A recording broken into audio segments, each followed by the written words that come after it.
এগুলো বোয়াল মাছের পোনা ধরা হয়েছে নিষিদ্ধ কারেন্ট জালে। অথচ এই মাছগুলোকে এখন ধরা না হলে এর এক একটির ওজন হতো প্রায় 5 কেজি। এভাবেই নাটোরে হালতিবিল সহ জেলার বিভিন্ন বিলে নিষিদ্ধ ঘোষিত বিভিন্ন ধরনের জালের মাধ্যমে মাছের পোনা নিধন করা হচ্ছে। এই অঞ্চলের নদ নদী ও খালবিলের পানিতে রাত দিন প্রকাশ্যে নিষিদ্ধ চায়না দুয়ারি জালসহ বিভিন্নভাবে পোনা মাছ নিধন করছে কিছু অসাধু জেলে। এর ফলে একদিকে যেমন মাছের স্বাভাবিক প্রজনন ব্যাহত হচ্ছে, অন্যদিকে এসব নিষিদ্ধ জালে মাছ ধরার কারণে বিলের জীববৈচিত্র্য ধ্বংস হচ্ছে।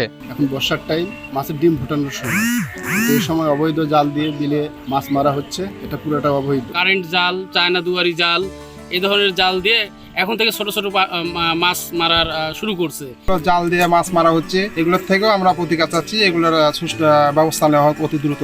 নামে জাল হলেও চায়না দুয়ারি মূলত এক ধরনের মাছ ধরার ফাঁদ, যাতে আটকা পড়ে পুঁটি, ট্যাংরা, শোল, বোয়াল সহ বিভিন্ন ধরনের মাছের পোনা। বেশিরভাগ জালে মাছের সাথে সাথে মারা পড়ছে বিভিন্ন জলজ প্রাণীও। আমরা চাই এই চায়না দুয়ারি জাল, তারপরে যে অবৈধভাবে যে গানাগুলন দিছে, এই গানাগুলন খুব তাড়াতাড়ি অতি দ্রুত অপসারণ করুন। এছাড়াও অভিযোগ উঠেছে অবৈধভাবে বিল এলাকার বিভিন্ন ব্রিজের মুখ আটকিয়ে পানি প্রবাহ বন্ধ করে দিয়েছে স্থানীয় কিছু প্রভাবশালী। এতে করে এলাকার হাজার হাজার কৃষক পানির অভাবে পাটে জাগ দিতে পারছে না।